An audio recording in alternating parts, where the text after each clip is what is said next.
Hi, Johan. This is Katherine. How are you? Hi, Katherine. I'm doing well. I also have our morning show co-host, Michelle, in the room with me. Say hi, Michelle. Hi, how you doing? I love the name of your outlet, HollywoodJesus.com. That's pretty cool. Yeah, thanks. It's a pretty cool place to work as well.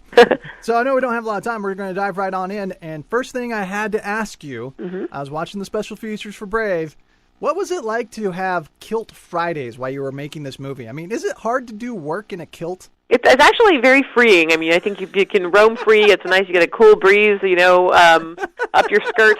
And the really interesting thing about Kilt Fridays is how over time it became to be a non-issue. It's just like I walk in, it's Friday, everyone's in a kilt. You don't even think about it after a while. And then we'd have visitors into the studio, let's say for a meeting or Disney colleagues coming in or something, and they'd see like, well, everyone's in a kilt. I'm like, oh yeah, you're right. They are. It wasn't a surprise to me after a while. It just became. We wove the Scottishness and the traditions into the fabric of making Brave, and we tried to have it really permeate our consciousness so that everybody on the crew would be invested, motivated, excited, and taking that little bit of Scotland and putting it into our film production. I think it's a great idea. We're going to implement that here. You should. It helped the creativity. Yeah, no, hey, again, it's comfortable. A lot of those guys were like, they had to learn how to sit differently. They had to learn how to carry themselves differently. They had to learn to stay out of the wind. It was good for them. That's amazing. Oh, wow. Alrighty. Well, speaking of freeing, regarding your faith, how easy or difficult is it to be you and what you stand for while working in this field and while having a pretty crucial part in the making of the film? I think it's, kind of easy and a nice fit with Pixar, which is such a family-oriented company. I mean, I think when you talk about the field at large, you're talking about sort of maybe all of Hollywood, but I got a really great gig. Pixar Studio is this, it's a family-oriented company that is, we're trying to make family entertainment that people of all ages are going to enjoy, whether you're young or old or in between. But it's also this very supportive environment, so we have each other's backs, and there's a trust and respect there that I haven't seen other places. I know it exists other places, I just haven't seen it myself. What I appreciate is, whether one of us has to pick up a kid from school and we're going to miss a meeting, or, somebody has a sick parent, something, there's always that, emphasis on, well, that comes first, your home, your family, that stuff comes first. We'll all, don't worry, my associate producer is going to cover this thing so that I can go take care of this family issue or something. That there's a lot of support and understanding that we're all trying to raise families while we also create great entertainment. And I think that's good, and the values that people share. It's at the studio, you have that sort of common language of like, we all know what's important to us. That's cool. Speaking of the special features, and by the way, I really appreciate how you guys at Pixar and Disney are willing to invest in really good special features that show us how the movie is made, because for fans like me, that's huge. I love the behind-the-scenes stuff. So thank you, first of all, for doing that. But one of the things that struck me, and I think it was when it was in the Magic special feature, it was mentioned that when we're willing to be humble and ask for forgiveness, that's when magic happens. How well do you think that kind of represents what this movie is about? I think that's a huge part of what the movie's about, and I'll thank you for saying that about the special features, because we put all this stuff on that we're passionate about it. We we hope audiences are going to embrace it. So I love that you're a fan and that you watch these things. Oh, in detail. But I think that's a huge it's a huge theme in the movie, because Merida, she can't. She's willful and she's proud. But if you really look at the movie, there's no villain in it. We did not put a traditional villain. That scary Bear Mordew, he's not the villain. He's an obstacle. Mom is not the villain. Merida has created her own problem, and she has to persevere over it. But she's prideful and willful, and has to overcome that, find her humility, and admit where she's wrong and ask for that forgiveness. And that is her growth, and that is, you can interpret magic any number of ways, obviously, in the world, but there is no way of letting those possibilities into your life if you can't kind of see past your own stuff. And I think that's what coming of age is, particularly for Merida.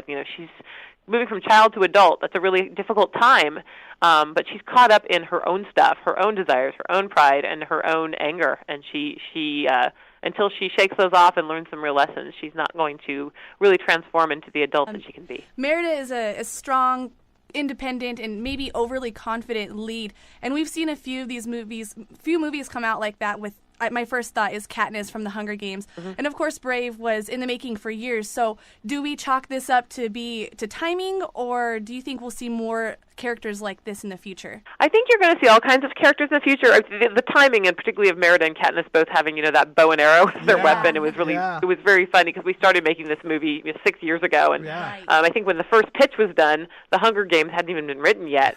So it was interesting that it all timed out so that these bow and arrow heroines were coming out in the same time frame. But I do think that the reception to Hunger Games, reception to Brave, the reception to all the films that have featured really, strong and athletic and spirited heroines, it's heartening, and it helps remind you that audiences crave and are excited about different kinds of heroes, male and female, and from what I can see of upcoming studio slates and trends and things that I hear when talking to people, the audiences want it, and the studios are going to be making more of these. So I would say yes, all signs are positive. Very cool. Are they all going to have bow and arrows? I believe that from the great creative minds of these various studios, you will see every possible kind of weapon, not just a bow and arrow, going forward. Okay, I was just checking on that. What was the biggest challenge in making this movie? I assume it was Merida's hair, but what was the biggest obstacle to overcome while actually getting this to translate on screen?